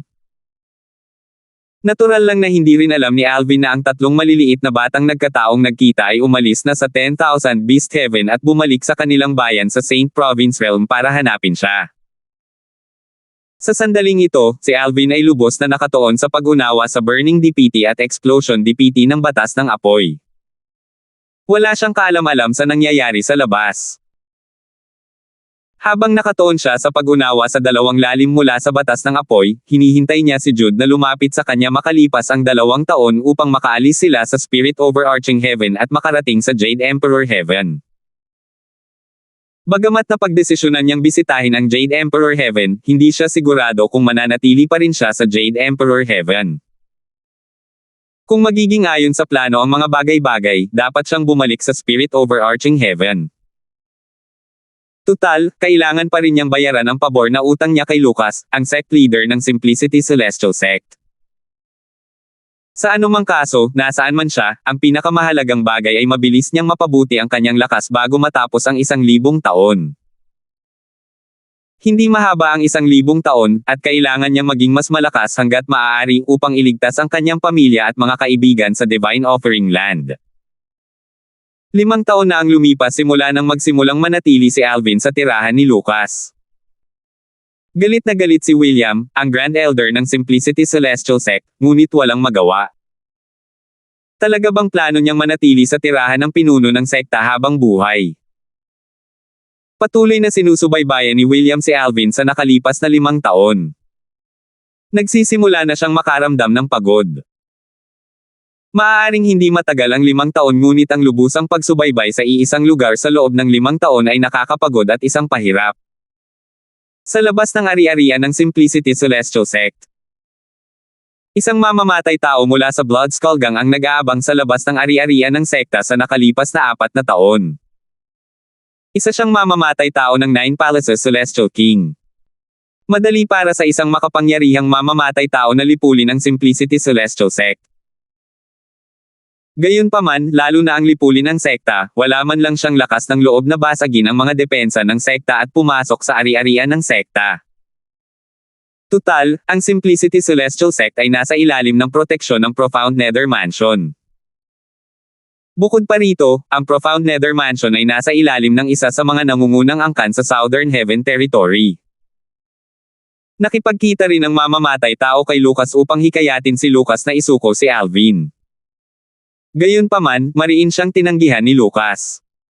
Galit na galit at walang magawa, ang mamamatay tao ay nakapaghintay na lamang sa labas ng ari-arian ng sekta. Mabuti na lang at kahit mariin siyang tinanggihan ni Lucas, nasa panig pa rin niya si William. Si William ay binabantayan ang mga bagay-bagay sa ari-arian ng sekta para sa kanya. Sa kasamaang palad, 4 na taon na ang lumipas, ngunit wala pa ring gumagalaw mula kay Alvin. Gayunpaman, hindi lamang siya hindi umalis sa paligid ng ari-arian ng Simplicity Celestial Sect dahil hindi pa niya natatapos ang kanyang misyon, kundi nakapaghukay pa siya ng isang kuweba sa bangin ng isang matarik na bundok sa malapit. Sa nakalipas na 4 na taon, ang kuweba ay naging kanyang cultivation ground. Batay dito, makikita ng isa na determinado siyang tapusin ang kanyang misyon. Matyaga niyang hinintay ang araw na kailangan ng umalis ni Alvin sa ari-arian ng Simplicity Celestial Sect. Sa sandaling may balita mula kay William, agad siyang kikilos at papatayin si Alvin. Patuloy na lumipas ang oras na parang isang kabayong humahagibis. Sa isang kisap mata, 2 taon na ang lumipas. Pagkalipas ng halos 2 taon at 1 buwan, nakatanggap si Alvin ng mensahe mula kay Jude. Alvin, hihintayin kita sa Axe Mountain. Ito ay matatagpuan mga 30 milya sa hilaga ng ari-arian ng Simplicity Celestial Sect. Mayroong transport information na itinayo ng Profound Nether Mansion doon na kayang magdala sa atin sa iba't ibang Devata realms. Oras na para umalis. Lumiwanag ang mga mata ni Alvin nang matanggap niya ang mensahe ni Jude. Agad niyang naunawaan ang explosion profundity ng batas ng apoy.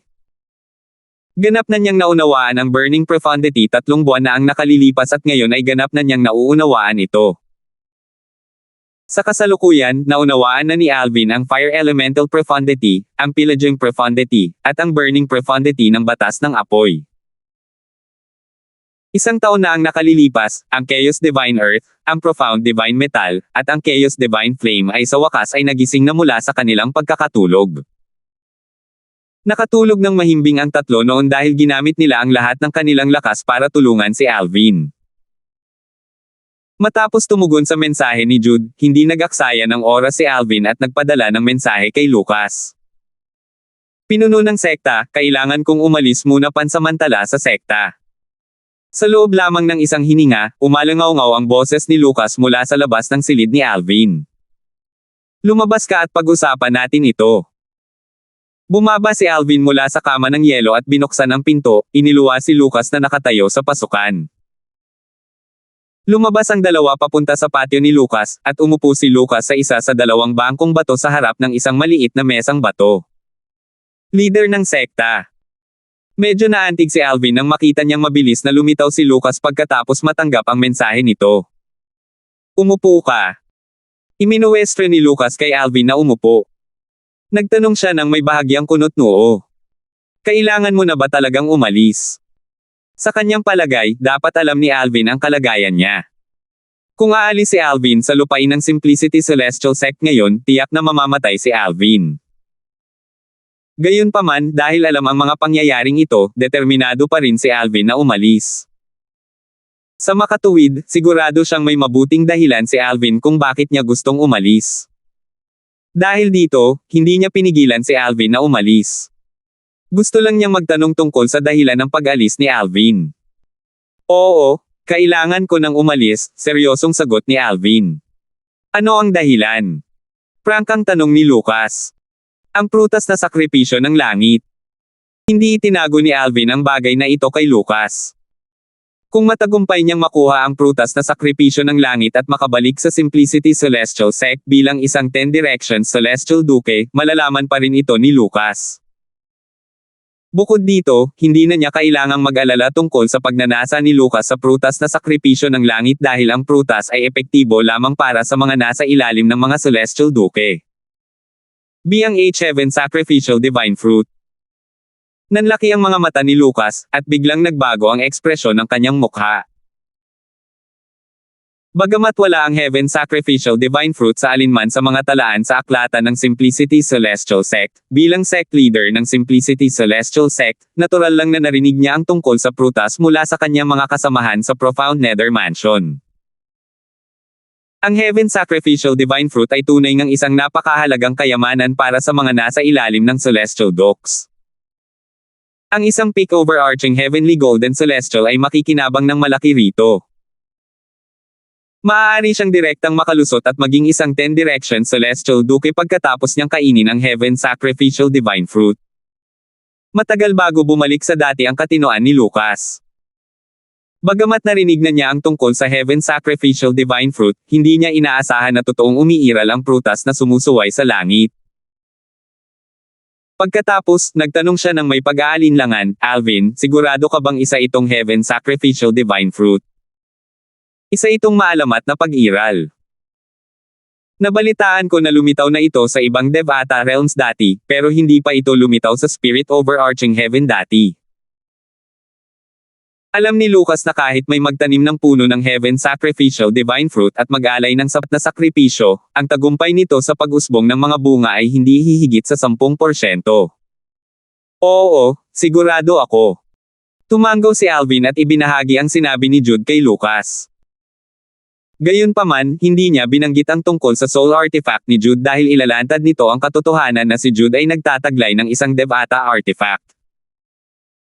Hindi tulad ng Heaven Sacrificial Divine Fruit na walang silbi kay Lucas, ang mga Devata artifact ay naiiba. Tiyak na pagnanasaan ni Lucas ang isang Devata artifact dahil sa kung gaano ito kahalaga at kalakas. Malaki ang maitutulong nito kay Lucas. Dahil dito, nagsinungaling si Alvin at sinabing kayang maramdaman ni Jude na ang taong iyon ay isang reincarnated Celestial Emperor at alam niyang gustong tipunin ng reincarnated Celestial Emperor ang overarching Heaven Supreme Celestials bilang sakripisyo sa Heaven Sacrificial Divine Fruit Tree sa Secret Realm. Sinabi rin niya kay Lucas na ang Secret Realm ay malamang na naiwan ng reincarnated Celestial Emperor sa kanyang nakaraang buhay at tanging ang mga nasa ilalim ng Celestial Dukes lamang ang maaaring makapasok sa realm. Kung walang duda na ang taong iyon ay isang reincarnated Celestial Emperor, tiyak na sinasadya niyang maghanap ng makapangyarihang overarching Heaven Supreme Celestials na katulad mo upang mapabilis ang proseso ng pamumangga ng puno, sabi ni Lucas nang nakakunot ang noo. Gayunpaman, ang proseso ng sakripisyo ay magsasangkot ng pagkamatay ng maraming overarching Heaven Supreme Celestials. Bukod pa rito, ang reincarnated Celestial Emperor na iyon ay tiyak na hindi pangkaraniwan at siguradong makukuha niya ang bunga. Bukod doon, ang lihim na kaharian ay nilikha niya sa kanyang nakaraang buhay. Maaaring hindi niya lubos na makontrol ang lihim na kaharian sa kanyang kasalukuyang estado, ngunit tiyak na magkakaroon siya ng kalamangan sa kaharian. Dahil dito, kahit na matagumpay na mamunga ang puno ng Heaven Sacrificial Divine Fruit, hindi magiging madali para sa iyo na makuha ang mga bunga. Sa katunayan, kapwa kayo ng iyong kaibigan ay nanganganib sa tiyak na kamatayan. Sa kanyang palagay, magiging lubhang mahirap para kay Alvin na makuha ang Heaven Sacrificial Divine Fruit kahit na mamunga ang puno nito. Patuloy na sinabi ni Lucas, kahit na mayroon ka pa ring consumable royal grade celestial weapon, hindi mo ito magagamit sa kaharian dahil tanging ang mga nasa ibaba lamang ng Celestial Dukes ang pinapayagang pumasok. Maaari kang sapilitang paalisan sa kaharian kung gagamitin mo ang iyong consumable royal grade celestial weapon. Malinaw na sinusubukan niyang makipagkatuwiranan kay Alvin at pigilan si Alvin na kumuha ng napakalaking at hindi kinakailangang panganib. 3,073. Kung makukuha ni Alvin ang Heaven Sacrificial Divine Fruit, ang kanyang cultivation base ay lubos na uunlad. Gaano man ito kadelikado, para sa ilan, sulit ang panganib. Gayunpaman, kung hindi niya makukuha ang Heaven Sacrificial Divine Fruit, ang kanyang mga pagsisikap ay magiging walang kabuluhan. Higit sa lahat, kahit na matugunan ang bawat kinakailangan upang mamunga ang puno, ang pinakamataas na antas ng tagumpay ay 10% lamang. Kung si Lucas ang nasa kalagayan ni Alvin, tiyak na hindi niya isusugal ang kanyang magandang kinabukasan para lamang sa Heaven Sacrificial Divine Fruit. Kahit na ang taong iyon ay isang reincarnated Celestial Emperor at hindi isang Celestial Emperor sa kasalukuyan, dahil sa kanyang mga nakaraang alaala, madali para sa kanya na manipulahin ang isang grupo ng overarching Heavenly Supreme Celestials. Pinuno ng sekta, nakapagdesisyon na ako, sagot ni Alvin ng may bahagyang ngiti. Bagamat banayad ang kanyang ekspresyon, malinaw ang determinasyon sa kanyang mga mata. Hindi siya matitinag. Alam mo ba na ang Blood Skull Gang ay nagpadala ng isang 9 Palaces Celestial King para patayin ka? Sabi ni Lucas habang seryosong nakatingin kay Alvin, sinubukan niya akong hikayatin na ibigay ka sa kanya, pero natural lang na tinanggihan ko siya.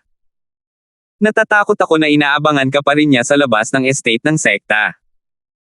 Kapag umalis ka na sa estate ng sekta, tiyak na kikilos siya at papatayin ka. Pinuno ng sekta, ang sekta ay dapat mayroong transporting formation na katulad ng ginamit natin noong dinala mo ako sa imbakan ng kayamanan ng sekta, tama ba? Kung aalis ako sa ari-arian ng sekta sa pamamagitan ng transporting formation sa ari-arian, hindi malalaman ng assassin na umalis na ako, sabi ni Alvin. Mayroon tayong katulad na transporting formation, ngunit imposibleng makatakas sa atensyon ng mamamatay tao. Maaaring hindi matukoy ng kanyang banal na kamalayan ang iyong pag-alis sa pamamagitan ng isang transporting formation sa sekta, ngunit sigurado akong inilagay niya ang formation sa labas ng ari-arian ng sekta na makakatukoy sa paggamit ng transporting formation sa ari-arian ng sekta. Sa kanya bilis, hindi magiging mahirap para sa kanya na maabyutin ka, sabi ni Lucas habang umiiling. Ang tanging transporting formation sa sekta na hindi niya matutukoy ay ang nakakonekta sa treasure vault ng sekta. Gayunpaman, ang transportation formation na iyon ay patungo lamang sa treasure vault. Imposibleng iwanan ang ari-arian ng sekta kasama ang transportation formation na iyon na patungo sa treasure vault ng sekta. Nang marinig ang mga salita ni Lucas, sumimangot si Alvin. Wala na ba talagang ibang paraan para makaalis sa sekta nang hindi napapansin ng mamamatay tao? Bagamat alam ni Alvin na magpapadala ang Blood Skull Gang ng isang makapangyarihang mamamatay tao para patayin siya, hindi niya inaasahan na magiging ganito kahirap ang pagtakas mula sa mamamatay tao kahit pa sa tulong ng isang transporting formation. Bigla niyang naisip na minamaliit niya ang sitwasyon. Ang ligtas na pag-alis sa sekta ay hindi kasing dali ng inaakala niya. Kailangan ko ba talagang gamitin muli ang nauubos na Royal Grade Celestial Weapon?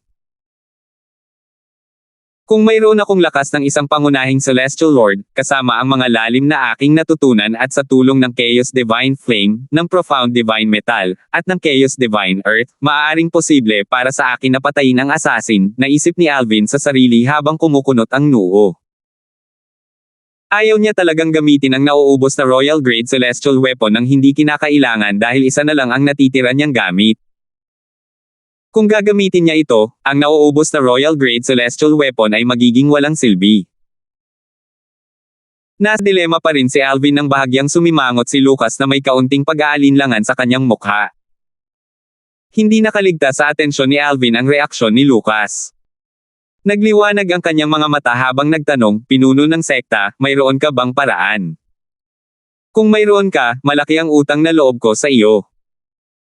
Kahit na nakuha ko man o hindi ang Heaven Sacrificial Divine Fruit, tiyak na babayaran ko ang pabor na ito. Alvin, naniniwala ako sa iyo. Alam kong hindi ka isang taong babawi sa iyong mga sinabi. Gayunpaman, paano kung mamatay ka? Tanong ni Lucas habang umiiling, hindi kumbinsido. Nanatiling tahimik si Alvin nang marinig ang mga salita ni Lucas. Tiwala siya sa lakas niya at ni Jude dahil mayroon silang mga sekretong sandata na hindi nila madaling maibubunyag. Sayang, hindi niya maibubunyag ang pinagmumulan ng kanyang tiwala kay Lucas. Tutal, magdudulot lamang iyon ng gulo. Sa huli, nagpasya siyang gamitin ang nauubos na Royal Grade Celestial Weapon at humingi ng tulong mula sa Chaos Divine Flame, sa Profound Divine Metal, at sa Chaos Divine Earth upang magsanib puwersa at patayin ang Nine Palaces Celestial King na nag-aabang sa kanya. Hindi nag-aksaya ng oras si Alvin at nagsalita sa Chaos Divine Flame. Senior Chaos Divine Flame, kung gagamitin ko ang Consumable Royal Grade Celestial Weapon, ang Seven Orifices Exquisite Sword, at ang lalim na aking naunawaan, kasama ang tulong ninyong tatlo, posible ba para sa akin na patayin ang Nine Palaces Celestial King? Sa ilalim ng ganitong mga sitwasyon, hindi dapat maging problema ang pagpatay sa karamihan ng mga Nine Palaces Celestial Kings.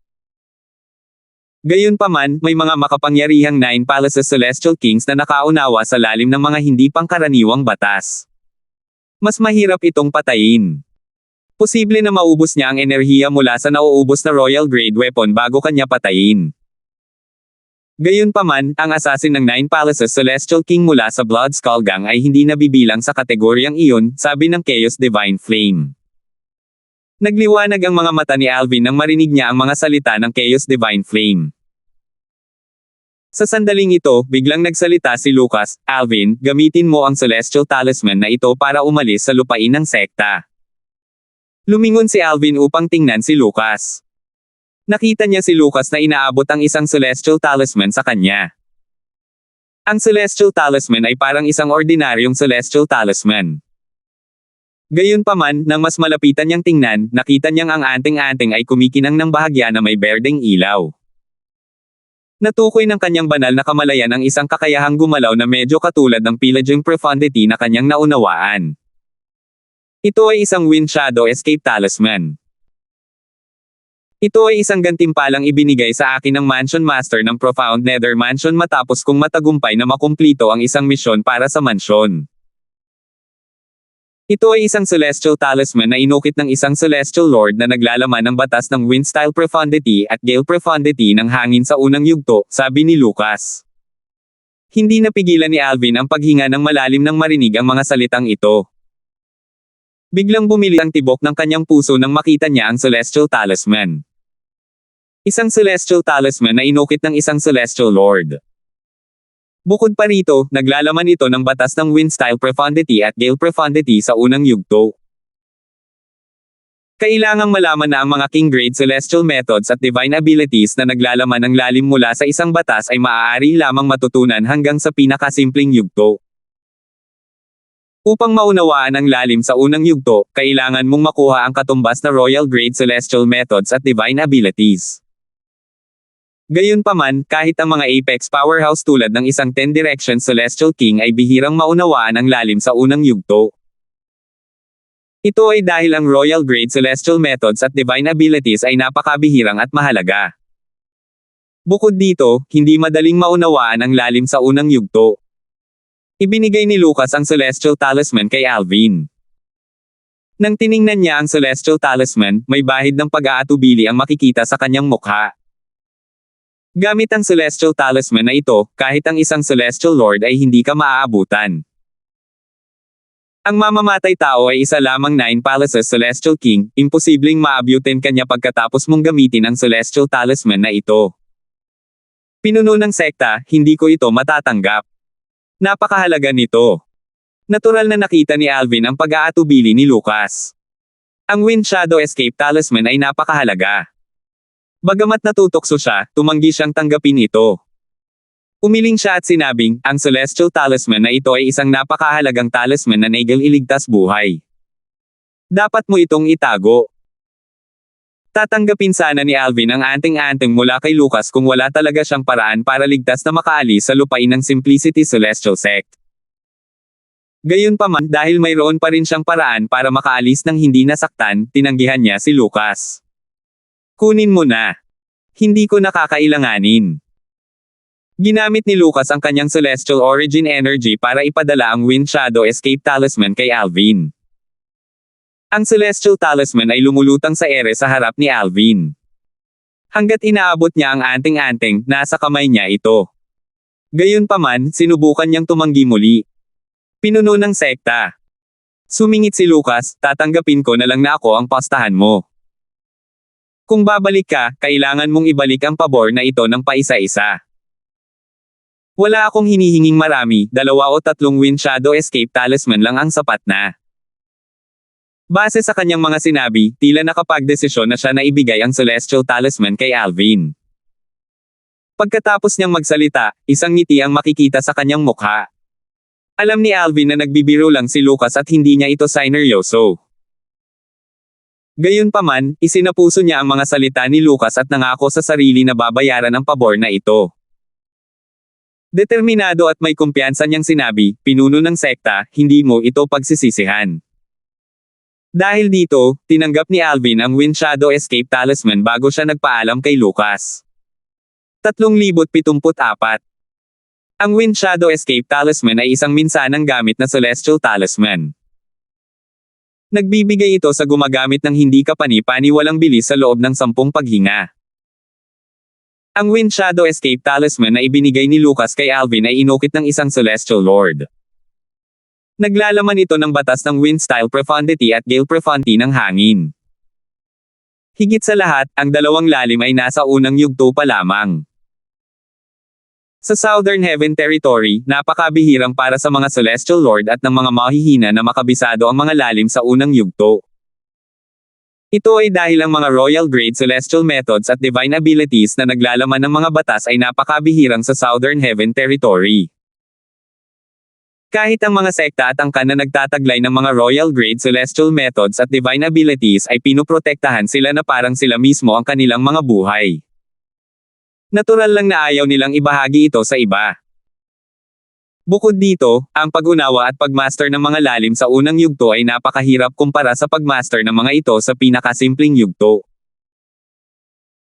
Kahit ang isang taong may mataas na kasanayan sa pag-unawa ay nangangailangan ng mahabang panahon upang maunawaan ang mga lalim sa unang yugto maliban kung mayroon silang panlabas na tulong. Sa Spirit Overarching Heaven, ang Southern Heaven Territory ay hindi maituturing na malaki. Kaya naman, paano magkakaroon ng mga batas tulad ng Royal Grade Celestial Methods o Divine Abilities ang isang maliit na rehiyon sa Spirit Overarching Heaven? Mas mahirap pang ang makahanap ng tulong mula sa labas na makakatulong sa isang tao na mabilis na maunawaan ang lalim nito sa unang yugto. Alam ni Alvin ang lahat ng mga bagay na ito, kaya alam niya kung gaano kahalaga ang Wind Shadow Escape Talisman na ibinigay sa kanya ni Lucas. Marahil, kung titingnan ito ng mas malawak, ang halaga ng anting-anting na ito ay hindi gaanong mahalaga. Gayunpaman, sa Southern Heaven Territory, ito ay isang kayamanan na mahirap makuha. Kahit ang mga taong may kakayahang mag-ukit ng ganitong anting-anting ay bihira. Upang mayukit ang Celestial Talisman na ito, hindi lamang kailangan ng isang tao na maging makapangyarihan, kundi kailangan din niya maging dalubhasa sa lalim ng isang batas sa Celestial Talisman. Bukod doon, kailangan ng isang tao ng mga materyales na sapat ang tibay upang hawakan ang celestial origin energy ng lumikha ng anting-anting at ang lalim mula sa isang batas. Ang Wind Shadow Escape Technique ay maituturing na isa sa pinakamahusay sa mga celestial talisman sa Southern Heaven Territory. Sa kasalukuyang Southern Heaven Territory, ang bilang ng mga Celestial Lord o iyong mga mahihinang nakaunawa ng lalim hanggang sa unang yugto ay mabibilang sa isang kamay. Bukod dito, karamihan sa kanila ay mula sa mga nangungunang sekta o angkan. Ang Blood Skull Gang ay walang Celestial Lord o yung mga mahihinang nakaunawa ng anumang lalim hanggang sa unang yugto, sabi ni Lucas kay Alvin, sa makatuwid, makakasiguro tayo na ang mamamatay tao na ipinadala ng Blood Skull Gang ay hindi pa nakakaunawa ng anumang lalim hanggang sa unang yugto. Nagpatuloy si Lucas sa pagsasabing, ang lalim na naunawaan hanggang sa unang yugto ay may lakas na katumbas ng tatlong lalim na naunawaan hanggang sa unang yugto. Bukod dito, gamit ang Celestial Origin Energy na itinanim sa Celestial Talisman ng Celestial Lord na nag-ukit ng anting-anting, tiyak na may iwan mo sa alikabok ang assassin ng Nine Palaces Celestial King. Gayunpaman, ang epekto ay tumatagal lamang ng 10 hininga. Matapos marinig ang mga salita ni Lucas, mas nakumbinsi si Alvin na mas makabubuting tanggapin ang anting-anting at tahimik na umalis sa ari-arian ng Simplicity Celestial Sect sa halip na patayin ang assassin ng Blood Skull Gang gamit ang kanyang nauubos na Royal Grade Celestial Weapon na tiyak na lilikha ng kaguluhan. Bukod pa rito, nagsinungaling na si Alvin kay Lucas tungkol sa paggamit ng huling kapangyarihan mula sa nauubos na Royal Grade Celestial Weapon. Mahirap ipaliwanag kay Lucas mamaya kung paano siya nakaligtas. Bagamat ang epekto ng Celestial Talisman ay tatagal lamang ng 10 hininga, dapat ay sapat na ito para makatakas siya sa assassin. Kasabay ng pagpupumilit ni Lucas, nagpasya siyang tanggapin ang Celestial Talisman upang makatakas sa assassin ng Blood Skull Gang at ligtas na makaalis sa ari-arian ng Simplicity Celestial Sect upang makipagkita kay Jude. Sa sandaling ito, nagtanong si Lucas, Alvin, kailan mo balak umalis? Ngayon, sagot ni Alvin. Kung ganoon, hayaan mo akong umalis. Tumayo si Lucas. Sasamahan kita sa paligid ng lupain ng Simplicity Celestial Sect. Sa oras na iyon, maaari mo nang gamitin ang Wind Shadow Escape Talisman at mabilis na umalis sa lupain ng sekta. Maraming salamat, pinuno ng sekta. Tumayo rin si Alvin. Alam niyang ang pagsama sa kanya ni Lucas ay magpapahintulot sa kanya na gamitin ang Wind Shadow Escape Talisman sa buong potensyal nito. Pagkatapos, hindi na nag-aksaya ng oras ang dalawa at nilisan ang patio, nilisan ang tirahan ni Lucas. Pagkalabas pa lang nina Alvin at Lucas mula sa tirahan ni Lucas, agad na napansin ni William, ang Grand Elder ng Simplicity Celestial Sect, ang kanilang mga galaw. Pinaikit ni William ang kanyang mga mata habang kumikislap ang mga ito na may hanggaring pumatay. Sa wakas ay handa na bang umalis si Alvin sa tirahan ng pinuno ng sekta. 7 taon nang nagbabantay si William. Pagkatapos ng 7 taon, sa wakas ay lumabas si Alvin mula sa tirahan ng pinuno ng sekta na walang sino man ang nangahas na pumasok ng kalahating hakbang ng walang pahintulot. Nang makita niya sina Alvin at Lucas na magkatabi na naglalakad, patungo sa pasukan ng ari-arian ng Simplicity Celestial Sect, hindi siya nag-aksaya ng oras at tinawagan ang mamamatay tao ng Blood Skull Gang na naghihintay malapit sa ari-arian ng sekta. Lord Von, umalis na si Alvin sa tirahan ng pinuno ng sekta. Batay sa direksyon na kanilang tinatahak, mukhang aalis na siya sa ari-arian ng sekta. Dahil katabi ni Lucas si Alvin, alam ni William na imposibleng personal niyang mapatay si Alvin kapag umalis si Alvin sa lupain ng sekta kahit pa umatake siya ng buong lakas. Mas malakas si Lucas kaysa sa kanya. Kaya naman, nang makita niyang kasama ni Lucas si Alvin, agad niyang kinontak ang assassin ng Blood Skull Gang. Sa palagay ni William, sa lakas ng mamamatay tao, kahit nasamahan pa ni Lucas si Alvin sa kanyang paglalakbay, hindi mapoprotektahan ni Lucas si Alvin. Tiwala siyang mamamatay si Alvin. Maaaring hindi maglakas loob na kumilos ang mamamatay tao ng Blood Skull Gang sa ari-arian ng Simplicity Celestial Sect dahil sa Profound Nether Mansion, ngunit nang umalis si Alvin sa sekta, wala na siyang dapat katakutin. Naglakas loob siyang umalis sa ari-arian ng sekta. Malapit sa Simplicity Celestial Sect Estate, sa loob ng isang kuweba sa bangin ng isang matarik na bundok, ang Nine Palaces Celestial King mula sa Blood Skull Gang ay naniningkit ang kanyang mga mata. Isang mapanghamak na ngiti ang makikita sa kanyang mukha. Kumislap ang kanyang handgerem pumatay habang nilalabas niya ang kuweba at tinahak ang daan patungo sa ari-arian ng Simplicity Celestial Sect. Sa lupain ng Simplicity Celestial Sect, magkasabay na naglakad sina Alvin at Lucas ng may dahan-daang bilis habang papunta sa pasukan ng ari-arian ng sekta.